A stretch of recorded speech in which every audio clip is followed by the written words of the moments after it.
Hello everyone, welcome to another episode of Real Speak. Today we have Mr. Siva Guda, who's International Marketing Manager for Eastern Institute of Technology. We are celebrating 50 years of Eastern Institute of Technology, and today we'll have some questions for Mr. Siva Guda. Sir, welcome to Step Ahead. My pleasure always to be here. You've been doing a good job representing New Zealand in Chandigarh. So thanks for this opportunity. Happy to go ahead and answer your questions. Shoot away. Sir, please tell us more about Eastern Institute of Technology. Good. EIT is, as you said, an institute of technology based in the Hawke's Bay region. We have a campus in a suburb called Taradale in the city of Napier. We also have a campus in Gisborne and a campus only for international students in Auckland. Right? Here, EIT has got about 8 to 10,000 plus students and almost 1,000 plus international students. The bulk of them come from India, which is one of the biggest source markets. We are very well known and actually one of the category 1 𝐒𝐩𝐞𝐚𝐥 institutes and very well known for a range of master's programs. And it is those masters which is attractive to the students in India, and they've been designed to meet the requirements of these students. Right. So can you please tell us more about some popular courses at Eastern Institute of Technology? Yeah. There are 5 courses basically where we get most of our students mainly from this region. All of them are master's programs. We also have a couple of bachelor degrees. One of them is the Bachelor's of Computer Science and Bachelor of Business and Nursing. These are quite popular, but most of our students from the subcontinent and especially from India come for the master's programs, right? We have masters from 3 different schools: School of Business, School of IT, and School of Health. School of Business has got nearly 4 master's programs now. Masters in Applied Management, which is more like a leadership program, very similar to an MBA, but designed to teach people to get into management at the entry level and mid-level. Focus is on leadership, innovation, entrepreneurship, gaining managerial skills rather than just reading the subject. And it is very useful for people who have work experience and who have a degree in business in India, wanting to build up the skill sets to be good managers across the world. Right? We have 2 other very unique masters. One of them is called the Masters of Digital Business Management. All these masters fall out of the Applied Management. So the area of leadership, innovation, understand and thinking strategically, thinking in terms of numbers, all that is common to all our masters because all managers have to get those skills. But with digital business, the subject focus now goes to how technology can be used to help a business do well, to improve their process, right? So the focus is on digital marketing, technology innovation, entrepreneurship in technology areas, understanding of emerging technologies, a bit of knowledge about what those technologies are, like cloud-based IT and IT security. So students with a background in business are suddenly getting into areas which is in high demand around the world today because all companies are pivoting to transform using technology, right?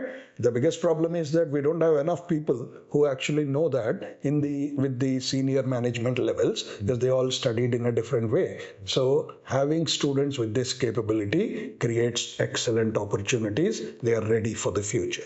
Right? The third one is very important to New Zealand, the Masters of Supply Chain and Logistics. New Zealand being far away from most of the world's business centers, but being a small country, still has a very high GDP and economically used to be in the top 10 in the OECD. So the only way they could do this was to go to other countries and look at markets around the world. So the moment you say a market is in Japan, China, UK, USA, and we are now, recently the Prime Minister was here to look at trying an FTA with India, right? So the moment we start looking at markets like this, supply chain becomes very important and how we optimize it is critical. Our Masters of Supply Chain focuses on this. It is an excellent program.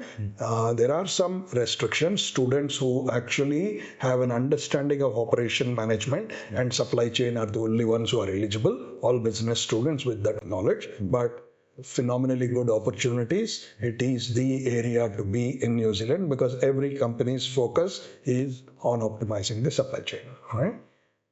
We have another very specialized masters which is focused on a specific sector in New Zealand, right? This is the wine sector. Right. Now, the reason why we developed this program is we are based in Napier. Napier is wine country. Basically, that's where we have a lot of vineyards and wine manufacturing is big. We also have a bachelor degree in oenology, which is wine making and viticulture. But when it comes to the master's level, we wanted to develop students who have business acumen and who also understand the specific requirements of managing and improving the capabilities of business in the wine sector, right?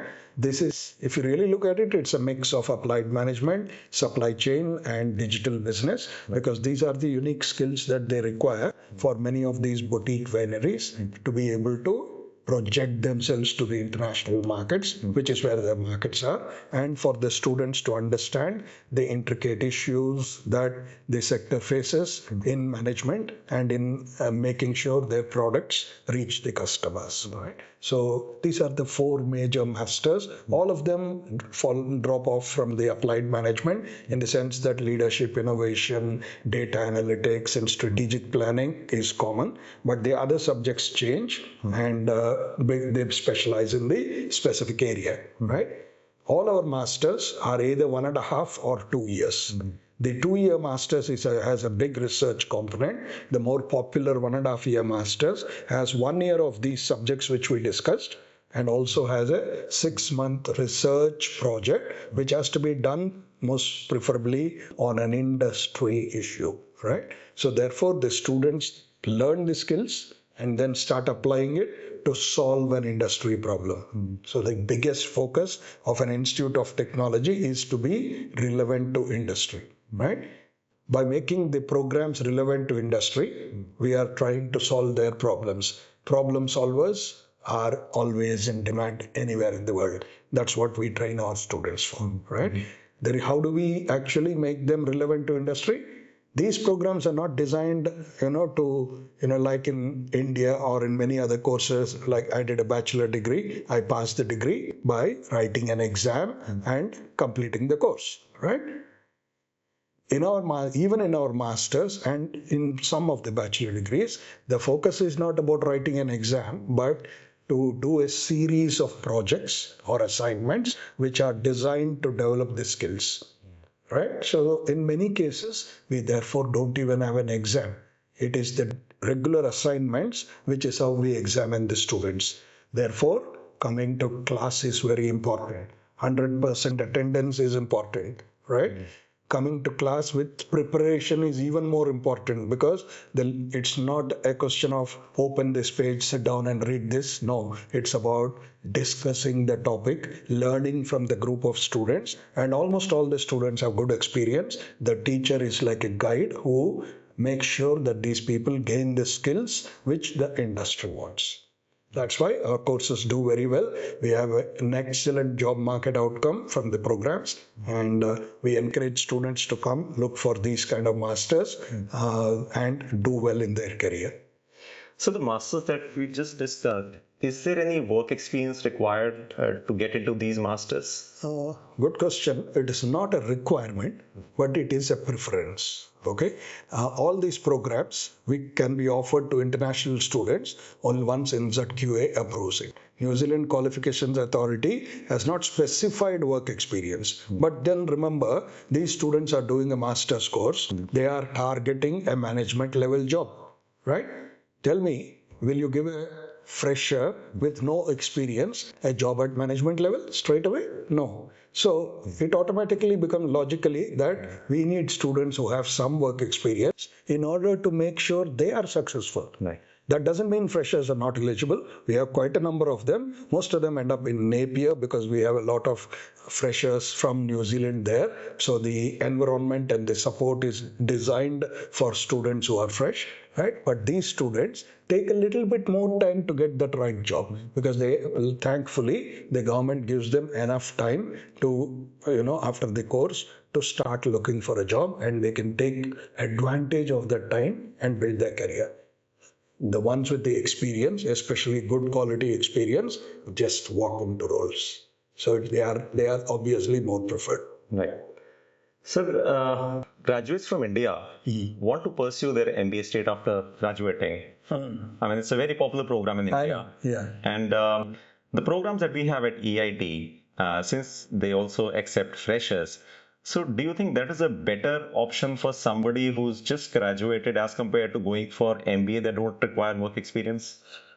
Definitely. I mean, it's a question of their affordability here, right? If they can afford it, and international education is definitely a better option, simply because you're talking of the MBAs, right?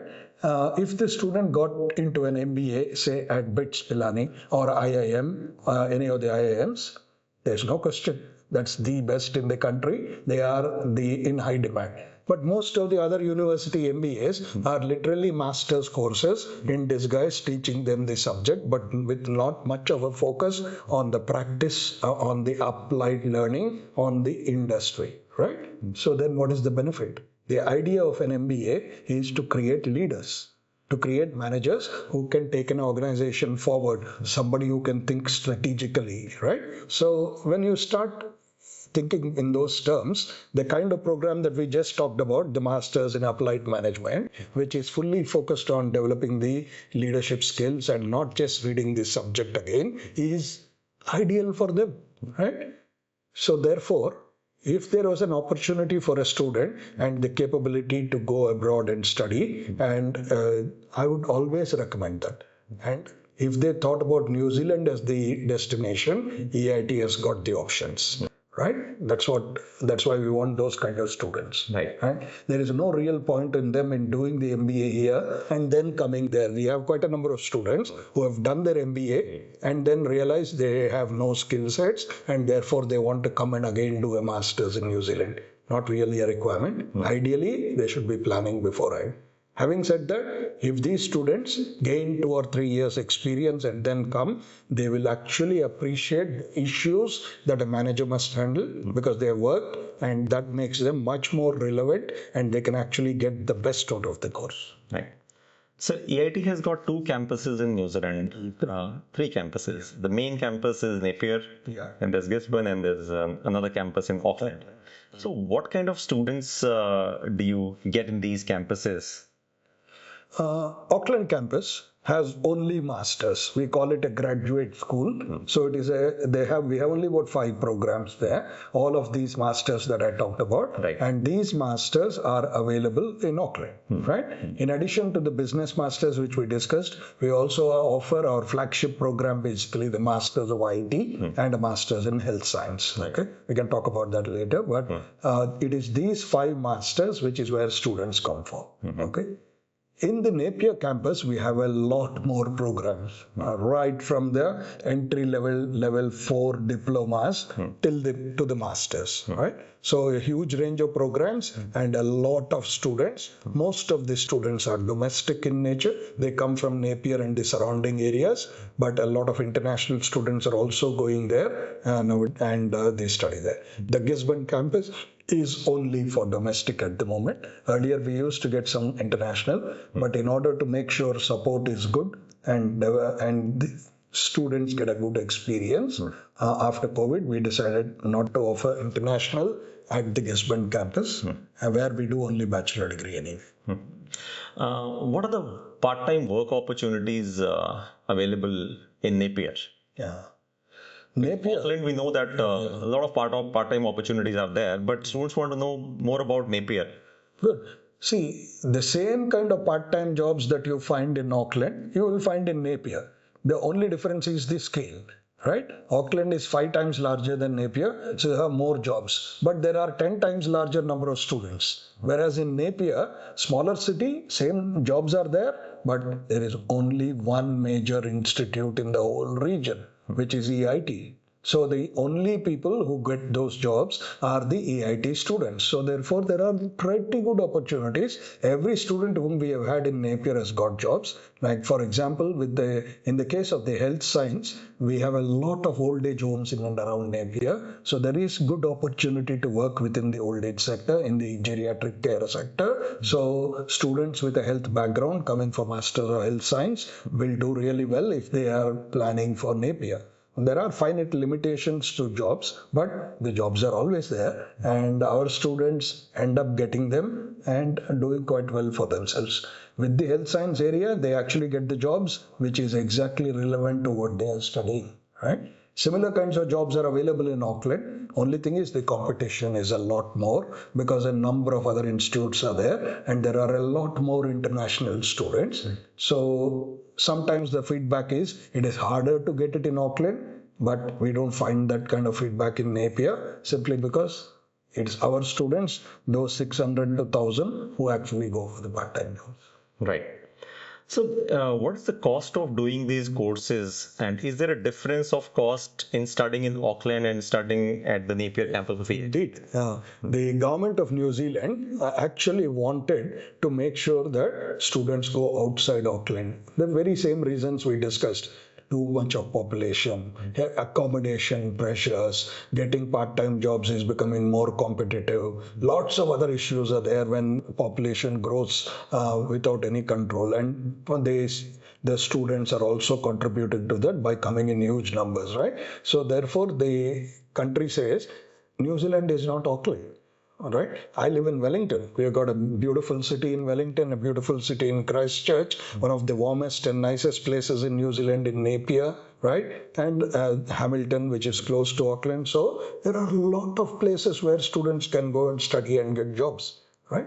What they are saying is we want to encourage them to go outside. They've had different ways in which to encourage them. One of them was to give a fee difference, and therefore students coming to Napier end up getting about 10 to 15%, about 15% almost lesser in fees than in Auckland. And that's a big amount of money. Almost $5,000-6,000 is the difference in fee if you study outside Auckland. That's the advantage. So what is the annual fees for 1 year? The fees for 1 year of study in Auckland will be about 30,500 or so. The fees in Napier will be 28,000. Most of the masters are 1.5 years. Right. So for the masters in Auckland, the full fee for 1.5 years is $45,750. The fees in Napier is $40,300. Right. This is 2025 fees. Next year, there could be some reviews, and we'll have to see how it goes. Somebody who wants to do a master's in Napier is around 20 lakhs. 20 lakhs, right? For the total course. That's for the total course. 18 months. Yeah, but you have to keep in mind there's another maybe a lakh or so of investment required for insurance and then travel, right? But 20 lakhs is the fee. In addition to this fee, students also have to show $20,000 per year for living cost, as you know, right? So, but that's money which they bring to New Zealand to cover their living costs. But because they can work part-time and 20 hours is what they are allowed, the minimum wage in New Zealand is $21. I believe it's going up after April, not sure. But if you do the maths, you will get around $20,000 after tax. So, which means your part-time job actually covers your living costs. Your investment, therefore, is your course cost. Right? That investment is to give and enable you to pick up those skills, those capabilities which make you employable. The government of New Zealand gives you a post-study work visa, different periods depending on the course, which allows you to stay back, look for a job. You have the skills, you have the capabilities, possibly previous work experience now, and you also worked while studying in New Zealand. You're ready for the job now. That's how it works. Post-study visa is something which is very unique to New Zealand. I mean, they are offering 3 years of post-study visa. Not for all programs. For the bachelor degree and the master's and higher level, 3 years is offered. The post-study work visa is actually pegged to the period of study. Right. Okay, with the exception of the master's. So if you did the bachelor degree with a 1 year cross credit, you would actually get only 2 years because only 2 years was left, right? But with the master's, because the government is trying to encourage the building up of a knowledge economy, they decided students coming for masters should be encouraged, or PhD, and therefore they automatically become eligible for a 3-year post-study work visa. Right. It's a massive period of time, 1,000+ days to get a job, and most of our students end up getting it in 2-3 months because they're already doing those projects which are relevant to the industry. The projects come from their own center. On completion, many of them end up finding through their contacts, the networks they have built, a good job in their industry. So the employers in New Zealand, do they find it easy to hire these graduates since they have a 3 years of post-study work visas, the one that do their masters from New Zealand? Definitely. I mean, the employers would not. One of the problems students face when they are in part-time job, for example, they may be highly skilled already. They could be an IT worker with a lot of capability doing a master's of IT, but when they go for part-time jobs, they struggle to find an IT job because the companies are always afraid that in future the student may not be able to continue. A lot depends on their passing, getting the post-study work visa and all that, right? So therefore, they are hesitant to take them into full-time, into roles, even at part-time level. Although that's changing in some areas, right? Due to demand. But when they finish the course, they are fully eligible to work full-time in New Zealand. 3 years is a long period of time. And if the student shows good skills and good communication capability, they are happy to employ them and start off, because that employment could lead into extending the visa and other opportunities. Right? So always good for them, because 3 years gives them the time and the employers are happy to take them on at that time. So that is a good way actually to first study in New Zealand, then find an employer for those three years, work for them, and that might also lead to them permanently settling. The very mantra is study, do well in your study, gain skills, find work, because New Zealand then gives you 3 years post-study work visa. The work should be related to what you have studied at the right level with the right salaries, and once you reach that, you can extend your visa and possibly live in New Zealand. So study, work, live. That's study, work, and settle. So a lot depends on not what New Zealand wants people, therefore, who are already good, who can show that they are gaining the skills in the areas which New Zealand wants skills in, and then they can get the jobs and live. So great opportunities for students who are committed and who can actually do well in the course. And when it comes to skilling, nobody is as good as it as any institute of technology, because that's our goal. The goal is to focus on industry, gain skills, deliver skills, and that's what the students. Right.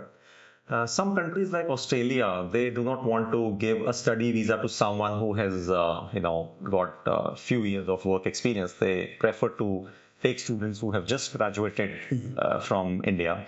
Now, New Zealand, because I think the courses that we have at EIT are very well suited for people who've been working for a few years in the industry. Yes. So what is the government's policy on giving visas to the students? Maybe somebody who's maybe working in NCR, Bangalore, Chennai, Hyderabad, and they've been working for some years. So can they get a visa to study in New Zealand? Definitely, absolutely. Almost all of our students are like that. I don't want to comment on what Australia does, but even in New Zealand, we have students, a large number of students who come to study at universities and even institutes of technologies without work experience. But the ones who really do well for the country and for themselves have always tended to be the ones who have got work experience, because work experience equates to two things: abilities, capability to do well in the course, most importantly, life skills, right? When they have this, they are able to present themselves better to employers, and therefore their opportunity to get employed improves, right? Freshers have a different kind of situation. They have their own advantages because when as a fresher you are coming to New Zealand, you are not already ingrained in a way of doing things. You are going to learn the New Zealand way of doing things right from day one. So that is also a good advantage. So both of them have benefits, and thankfully the post-study work visa is so long enough for them that they can actually take their time, start at an entry level and move to the right level of roles. Therefore, it is relevant to freshers and relevant to experienced people also. The government of New Zealand, not sure if it is right, but they prefer to get, there are a lot of students who come in the 25 to 35 age bracket, which means they already have 5 to 10 years of experience. And such students in specific industries are seen as highly valued. Right? So there is good opportunity at the moment for them to come and get visas as long as they meet all the requirements. Right. Some of these students who have a good amount of work experience, they are married and they have kids, and they want to bring their family to New Zealand. So is it possible, can they bring their spouse on the work visa? And... Absolutely possible for certain level of study. Level 9, which is masters, allows that you can bring your spouse and spouse can work, right? So definitely possible. New Zealand doesn't encourage it, but allows it. So a student who is married and who has got children can also come. Only thing is that they have to show that they have enough funds to cover their living cost also, and they have to make sure that their children who are there are well taken care of if this spouse was to be working. So you cannot leave them and go away, right? So there are additional costs involved. So the families and the agents like you should actually advise them to make sure their financial profile ensures that they have a safe life during the period of the study. And in most cases, what happens, I've seen many of the students, masters of IT, both are, the husband and wife are, both are IT professionals. Either one of them is studying, the other one comes into the country, they are allowed to work full time, they move into a job, they're already contributing to the New Zealand economy, and that networking helps the student also to do well once they complete, and therefore they are settling down very smoothly. But more importantly, they are also contributing to New Zealand. And it is those kind of students that we want. Those who can contribute to the economy, do well for themselves, and help the country to do better. Because today, that's what is the focus. We need to improve the economy. Right. And so the children, can they study for free in New Zealand, or do they have to pay? I believe they can study free if they are doing programs at a certain level, the parent, the student, okay? Not all programs are allowed for free study, but the master's does. The research programs, PhDs, are allowed for free study. Right.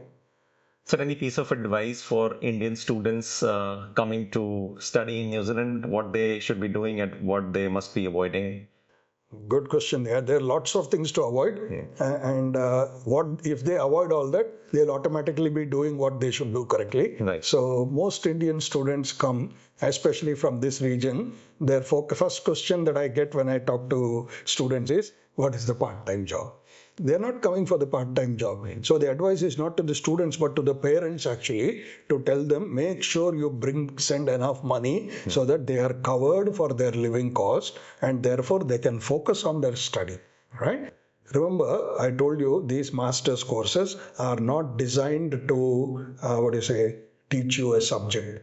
So you can't write an exam mug up, wait till the last moment, finish a mug up and write an answer and pass. It is a continuous examination model, 100% attendance required, fully skill-based, right? They are doing projects, they have to be present. So one of the most important mantras for the student to do well, be in class. Don't miss any class. No chance, not allowed, but be in class. Be in class doesn't mean come to class and sleep because you have worked too hard part-time the previous day. Be in class, mentally active, in contributing. So which means pre-reading is required. So what you have to do is to align your work and study habits in such a way that you are able to spend some time studying the previous day, thinking about the subject, so that when you come into class, you are in fine form and you are able to contribute and do well for yourself, right? The good part of the New Zealand education system is, or at least in our colleges, you don't come to class 9 to 5 for 6 days a week. like in India. You come only when it is required for the study. The timetabling is done in such a way that students will end up spending around about 8 to 10 hours of study in class. They will get projects which they have to complete. They will need to put in another 8 to 10 hours, either with the company or with their team with whom they do the projects, or by themselves studying at home or in the library. But approximately, if they can put in that 10 to 20 hours of study per subject, 15 hours minimum, 30 hours, 2 subjects in each term, 30 hours, they will do well. Right? The rest of the time they have for getting their part-time job, having 1 day for relaxing, getting ready for the next week. Right? If they plan in this manner, they will do very well. And they don't have to worry, because when they come to New Zealand, help them during orientation to make these plans. And if they stick to this, they will do very well. We also have a peer mentoring scheme where previous year students who have done all this and who understand what it means to study in this manner will be there to guide. At least each one takes on 6 students. They guide them, and therefore there is continuous help available to allow them to adapt and change to this system. And once they do that, they fly. They do really well. I don't have the paper now, but we have a person called Brendan in our Auckland team whose job is to help these students to do well in their career, and he gets them projects and sometimes even connections to the industry. And he has sent us a list of students. Almost every one of them has got into good jobs and settled very well.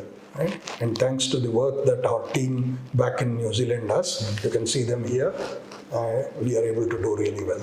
Right. So you have some excellent programs, and students can very well benefit from studying these programs. Thank you very much for coming to our office and answering our questions. Step Ahead has been promoting New Zealand for more than 15 years. And I can confidently say that EIT has got some very unique programs. If you have more questions about the courses at EIT, you can contact us, you can call us, or visit our offices in Chandigarh and Ludhiana. Thank you very much for watching this episode. Thank you so much. Namaskar. Kia ora. Kia ora.